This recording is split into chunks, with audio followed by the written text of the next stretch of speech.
There's a famous quote by a Frenchman, which is, "Happiness writes white on the page."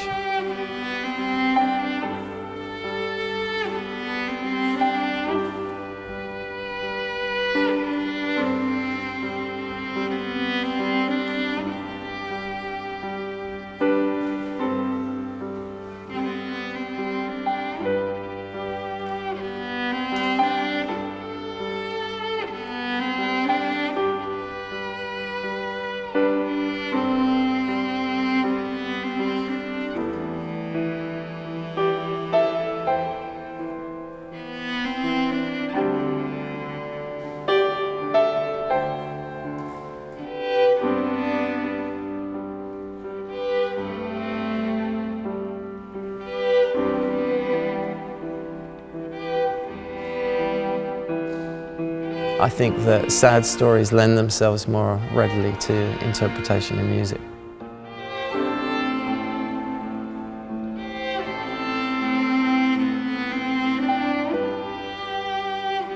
But it's pretty safe to say that generally you're attracted to? Well, yeah, I mean, although the Quieter Trees suite, that was based on a painting by David Hockney, I wouldn't say that that was sad. I mean, it's quite, it's a beautiful painting, and it's got uplifting bits in it. There are elements of melancholy, but, you know. That was the word I was looking for, melancholy. Melancholy. So do you think melancholy works best in this format, piano and cello? I think in any kind of music, unless it's pop music.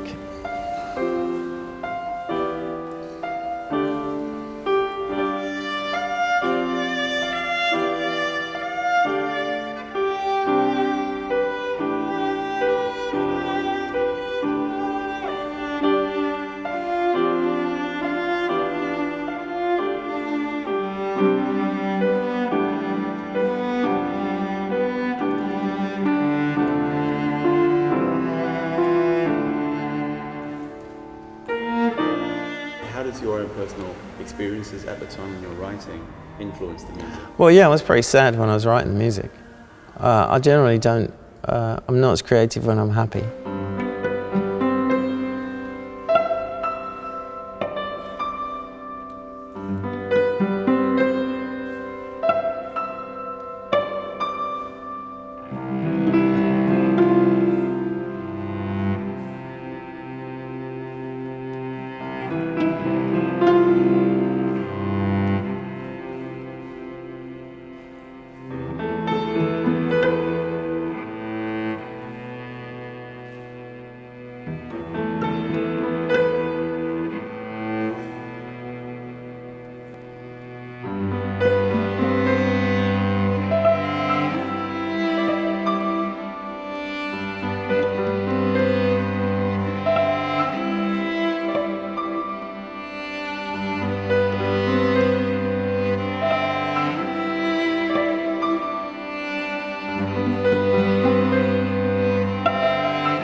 When you think of a story, how does the story then influence the melody? I chose the main characters or the main pieces of action from each story.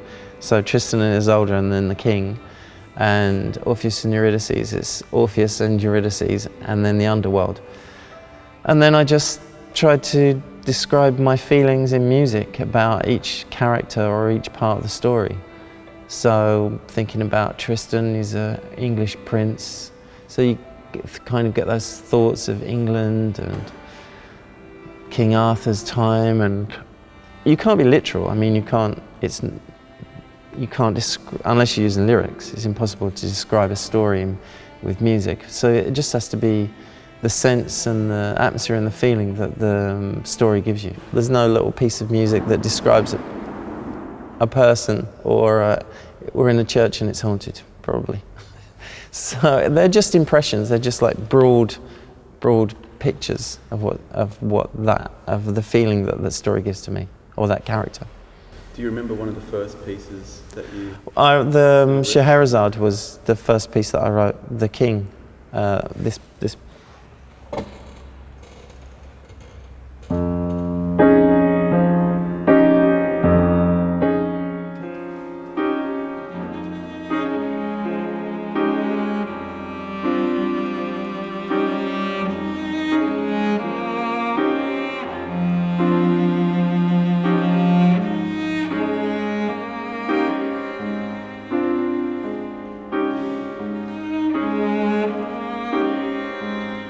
It's kind of very heavy, and he's been betrayed by his wife, and he's distraught, and he's depressed and miserable, and I'm never really sure what the default emotion is, whether it's sadness or happiness.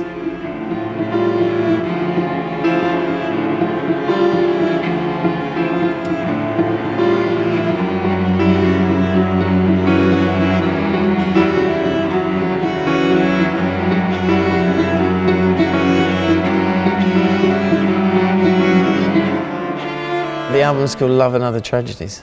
They're all. What was the idea behind all that?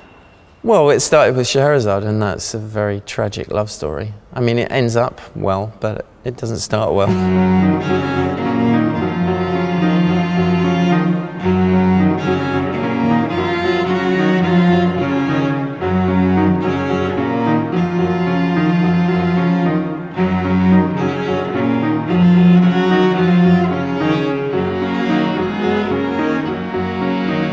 I just really love the cello. It's my favourite instrument outside of the piano. Can you play it? I can't play anything but the piano.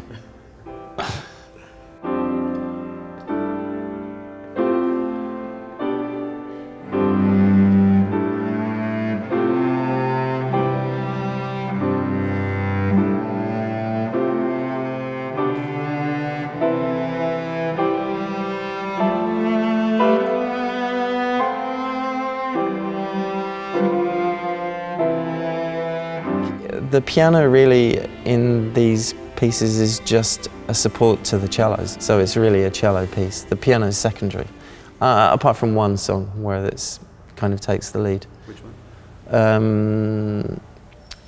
The Fairy from Orpheus and Eurydice.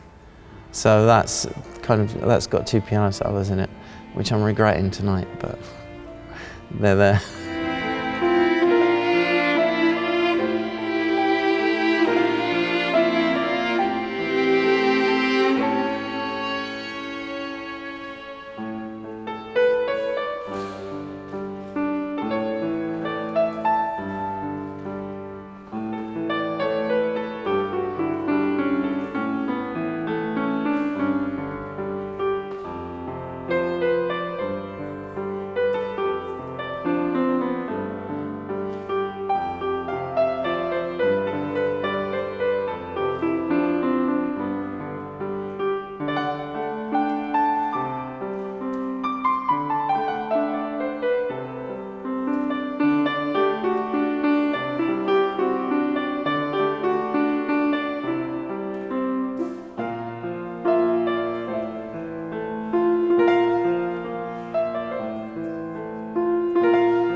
There's one, it's called Romanza, which is Orpheus's piece, which describes him as a musician and him being sad. And it's really simple, and I thought it was just a throwaway at first, but then now playing it, and also when we recorded it, it's one of my favourites.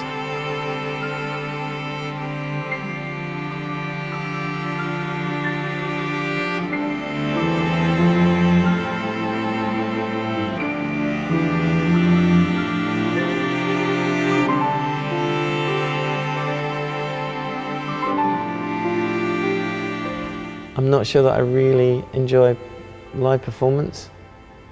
I really love the creative part of recording and writing. But it's nice to get everyone out. And it's nice to play these songs live. I mean, it's just they come to life. It's the first time I've played them.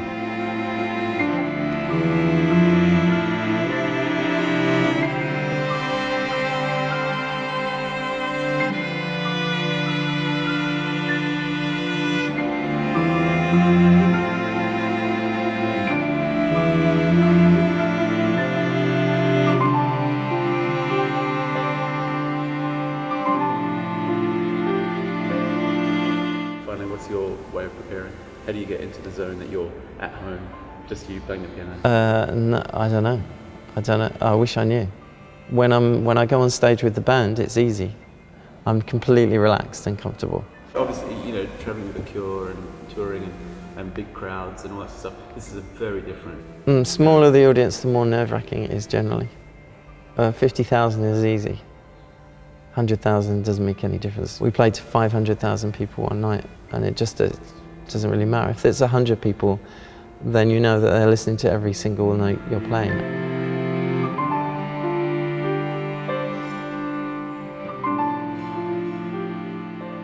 Is there a piece that we're going to hear tonight that you personally like?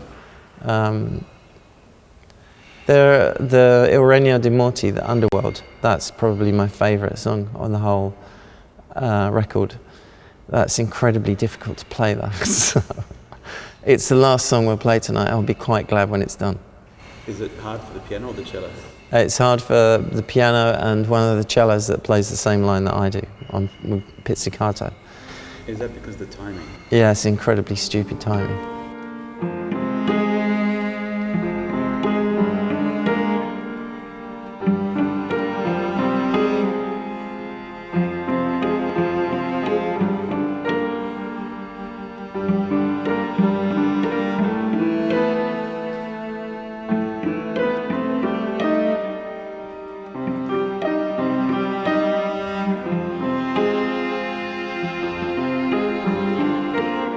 When I first wrote it, I didn't play it on a grid, so it went across all bars and time signatures.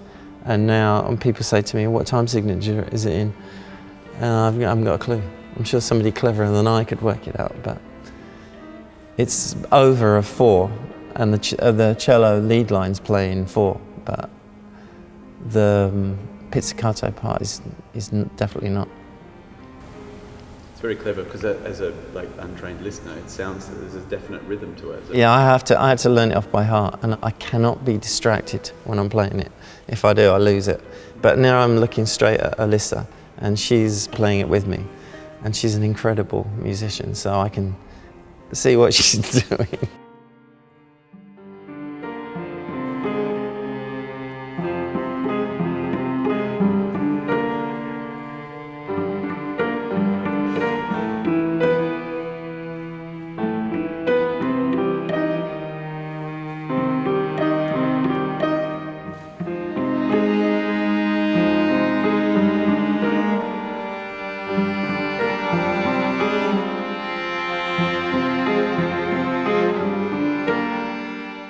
I think that generally you rush the timing live. It'd be nice to play it slowly and with space. I think always when I play live, I try and play too much. I like to play it as little as possible that still tells the story. That's my... And you've got a full 45 minutes, so I mean, if it turns out to be 50 minutes, I think people would prefer that. No, it will probably be half an hour because it will be played faster than the record. It always is. Does your breathing help? Does like breathing slowly? I'm not breathing, and I won't breathe until it's finished. Yeah, when you hear this.